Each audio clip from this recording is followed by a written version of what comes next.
Oke, halo semua. Tidak berasa tinggal hitungan hari lagi anak-anak didik saya menerima rapot kenaikan kelas. Ya, saya berharapnya mereka naik kelas semua dengan segala bentuk usaha yang sudah mereka upayakan. Mereka sudah 1 tahun berjuang, ya kan, belajar bersama saya. Ya, pastilah ada keseruan tersendiri ya.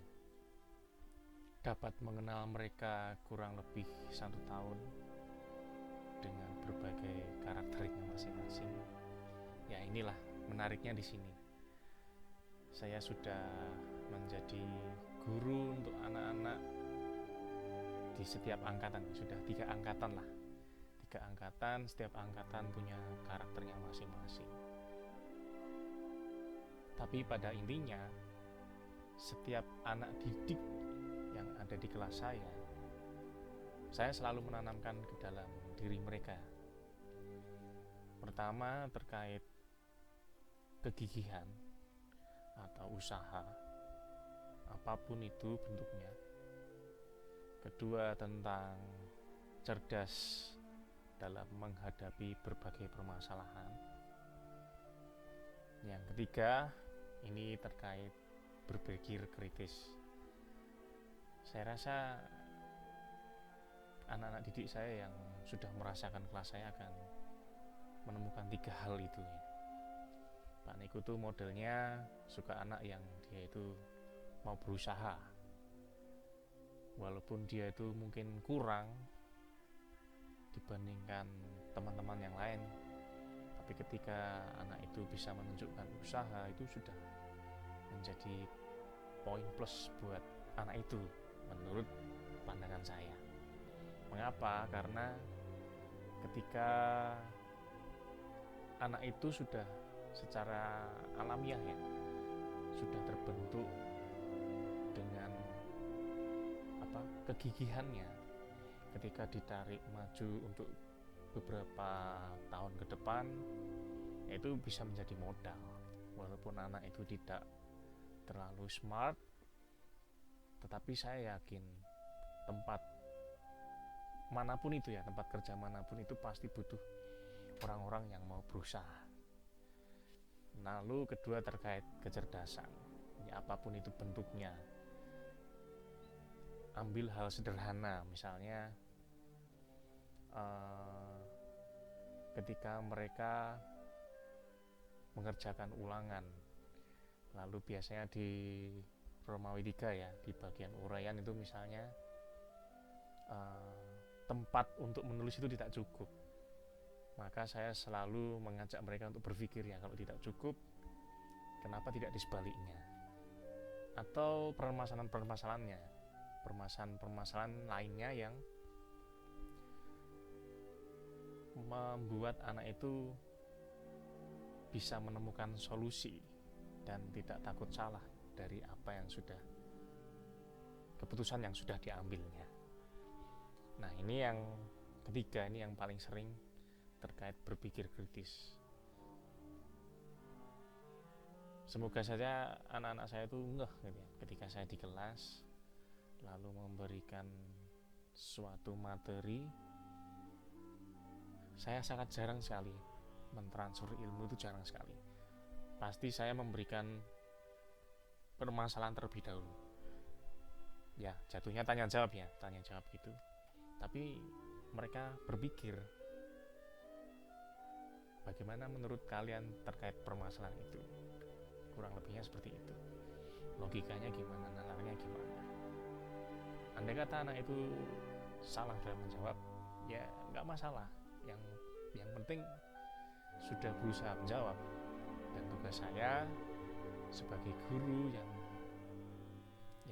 juga memfasilitasi mereka, fasilitator mereka, yang mengarahkan cara berpikir. Dan karena mereka itu masih SD, masih ya usia-usia anak-anak ya menuju remaja, memang butuh ekstra dalam mengarahkan cara berpikir mereka. Dan itulah tantangannya menjadi guru SD. Berbeda ketika saya sebagai guru mendampingi anak SMA, ya kan, mereka sudah cukup matang untuk diajak berpikir. Ya, pastinya ketiga hal itu tadi bisa dilatih ke mereka. Nah, selebihnya saya tidak ingin terlalu idealis ya, terkait materi-materi yang sudah saya berikan tuh harus diingat bener-bener sepenuhnya diingat gitu, tidak perlu. Karena prinsip saya, ketika anak itu datang ke sekolah untuk belajar, maka pulangnya ketika nanti ditanya entah itu orang tuanya atau yang ada di luar sekolah, "Hei, kamu belajar apa hari ini?"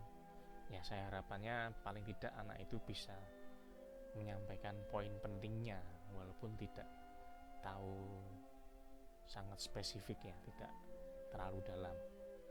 Karena bagi saya, ketika anak itu ke sekolah dengan tingkatan kelasnya, paling tidak ada perkembangan di situ.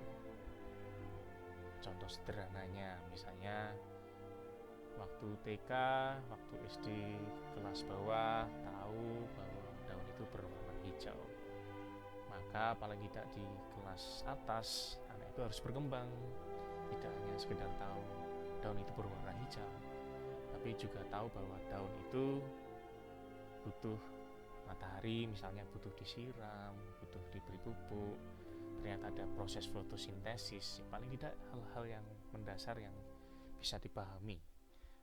Jangan sampai anak ini datang ke sekolah kemampuannya masih segitu-segitu aja. Ya, harapan saya sih seperti itu. Tidak usah terlalu muluk-muluk harus nilai 100 atau apa, tapi paling tidak anak itu sudah berkembang secara kognitif. Ya, saya berharap anak-anak didik saya nanti ketika naik kelas, mereka tidak mengurangi semangatnya untuk belajar, karena di kelas 6 itu kan pasti lebih berat mata pelajaran yang nanti diujikan untuk kelulusan, ya kan setiap anak akan dites apakah sudah layak naik ke jenjang SMP atau belum, itu kan ada tesnya. Ya, mereka harus belajar ekstra di situ, mengulang materi dari kelas 4 sampai kelas 6 itu nanti 3 tingkatan tadi ya. Pokoknya saya berharap mereka bisa semangat selalu, terus bekerja keras ya, belajar maksudnya, terus belajar. Kemudian mereka bisa mencapai impiannya, mendapatkan sekolah atau SMP yang mereka inginkan. Mantap.